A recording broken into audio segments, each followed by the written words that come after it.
Hey, welcome back. And if this is your first time here, I am Tiger, and this is the Tiger on Fire channel.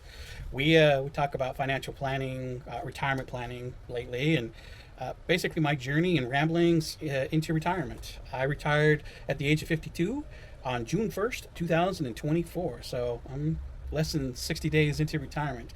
But I've been planning my retirement for quite a while now. And if I decided to pull the plunge, whatever, however you say it, words are always hard. Uh, Today is not, it's not a bad day, but it's not a great day. It beats the 150-degree temperatures we've been having. So now this week, all next week, I believe, is supposed to be in the 80s with rain on and off. So I kind of like that. That's going to be nice. This week has been rough with the 100-degree temperatures and stuff. It just made going outside very, very unbearable. But yeah, now I'm able to get out and do things. It's kind of quite nice.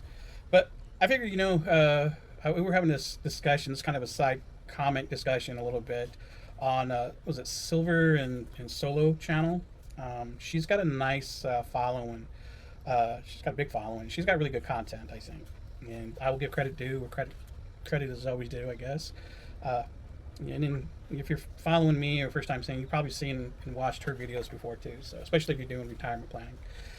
But we were talking about filial laws or elder laws, um, and I figure I might not get into that because a lot of people don't plan for it, and it can come up quite surprising if it is enacted on towards you. It will impact your finances and stuff.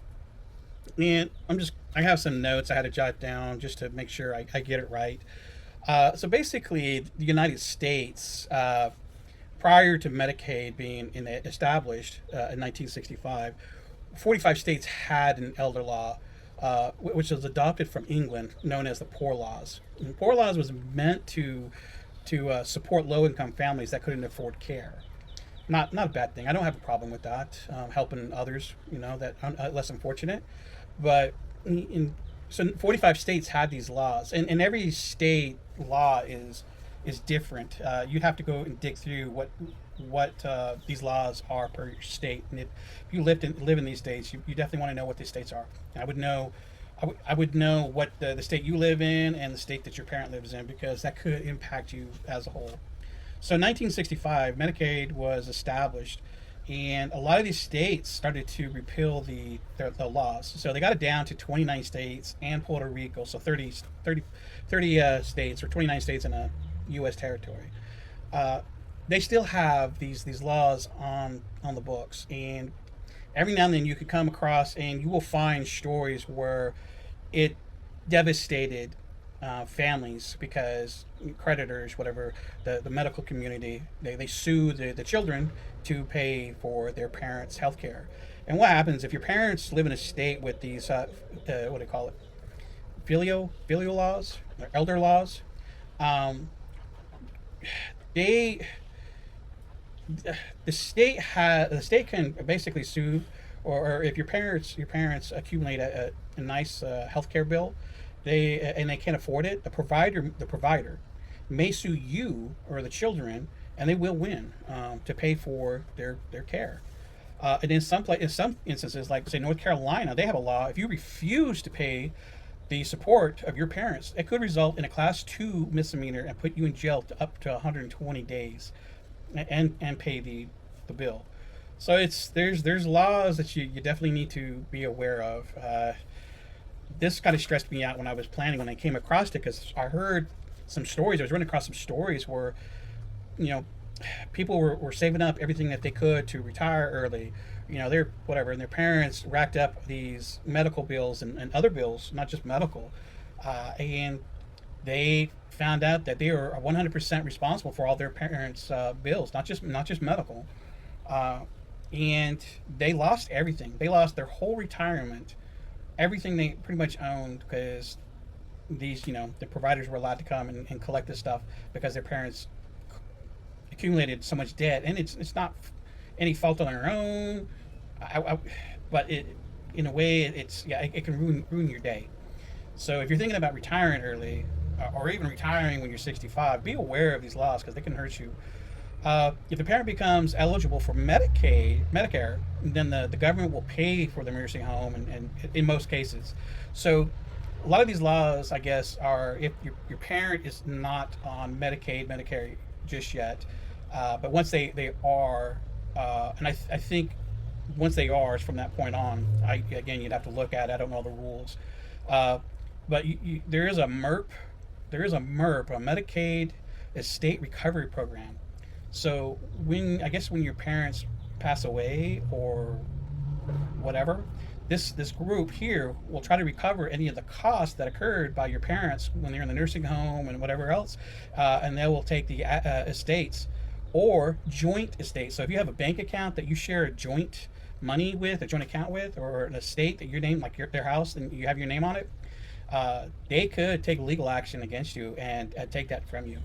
So it's very, very important to look at lawyers and laws and try to get involved in your parents' financial planning when it comes to this, because you might need to change ownership of the home or accounts and different things like that that will put the less burden on you if something like this happens.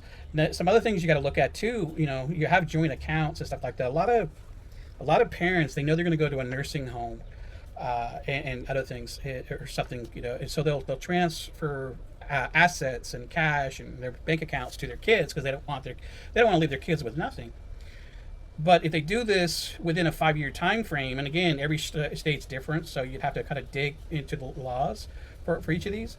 But sometimes, and most always, these nursing homes are able to go through all the finances, all the assets, and if they see that the house was transferred, or money was moved from their account to their kid's account, they can sue you and get all that back because they're entitled to your parents' assets, to everything. You may be left with nothing. Uh, Something that scares the heck out of me, that something like this could just happen. And when I was reviewing, I'll go through a list of all the states here in a second. I'm not in a state where this could be a thing. Dogs are chasing birds. It's a beautiful day.